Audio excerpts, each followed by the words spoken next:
So today I wanted to talk about Game Pass and whether or not it's hurting developers. And I know this topic is as old as the service itself, but I kind of just wanted to give my thoughts on the matter. So how Game Pass works is Microsoft pays the developers and publishers a certain amount of money to have their game on the service for a certain amount of time. And after that time expires, they can either renew that deal or they take the game off of the service entirely. And most games only are on Game Pass for that first time, and most of the times they never be put on there again, but sometimes that does happen. So because the developers only get a certain amount of money from the get-go, they don't make any money off of downloads or off of playtime on those games that are on Game Pass. So the only other way they really make a profit is if they actually sell the game outright, digitally or physically. So that's why I think it does hurt developers in the long run, because they're missing out on the amount of money they can possibly make. I know a game can gain popularity from word of mouth for the people that play the game on Game Pass, and that's great and all, but a majority of people would just play the game through Game Pass and not actually pay to play the game, which is fine if you're in a tight spot and you want to save some money and subscribe to Game Pass. That's perfectly fine. And honestly, Game Pass is a really good deal given how many games are actually on the service itself. But it is hurting developers in certain instances. Like the most famous case of it hurting developers outright is the Tango Gameworks.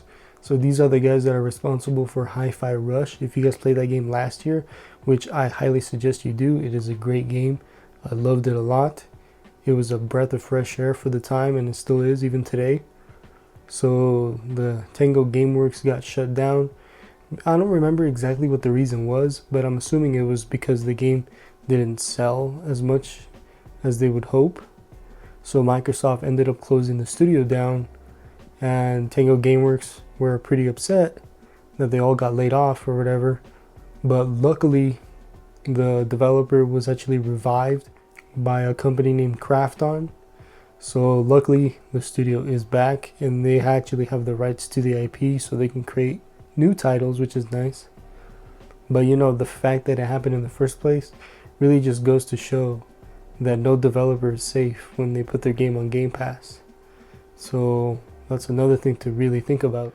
And one of the other things I'd like to mention is that I don't know how many of you guys are aware that you actually get a discount for having Game Pass. So with the discount you get on Game Pass is you get 20% off of any game that's actually on the service itself, because since most of the games that are on there have an expiration date on how long they're going to be on the service, Microsoft allows you to buy the game outright at a 20% discount.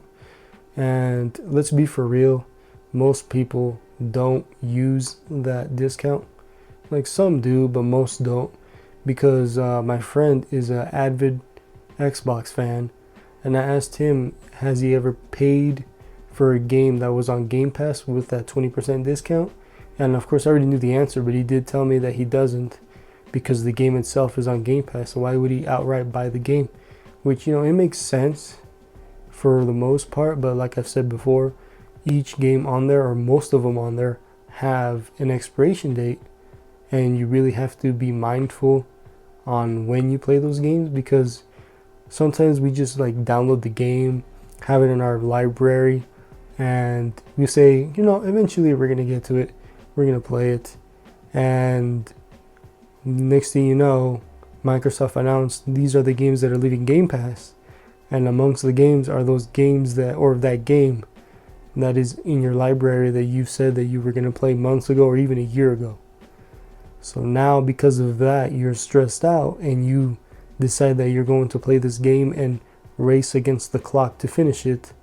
And that's not a really good way to play games, being that stressed, since gaming is supposed to be a stress reliever for what's going on in our lives. So that's another thing that I wanted to mention. So those are my thoughts on the topic on whether or not developers are hurt by putting their games on Game Pass. And I do want to ask you guys, do you guys think the same way, or do you guys don't think that it's affecting the developers? I wanted to add another bit to this video, more specifically on whether or not you consider the games that are on your Game Pass wish list, like you have them downloaded on your console, do you consider them part of your backlog, or is it just a game or games that that you would like to try someday, but if they get removed from the service, you're not gonna really care that much? You're like, oh, I didn't get to it, but it is alright, it wasn't part of my backlog. Because I don't really consider any of the games that I'm interested on Game Pass as part of my backlog. I would love to play them whenever I feel like it, but sometimes it just doesn't happen. And by the time I do feel like playing these games, they're no longer on the service. So now I have to either wait for a deep sale or just buy the game outright at full price.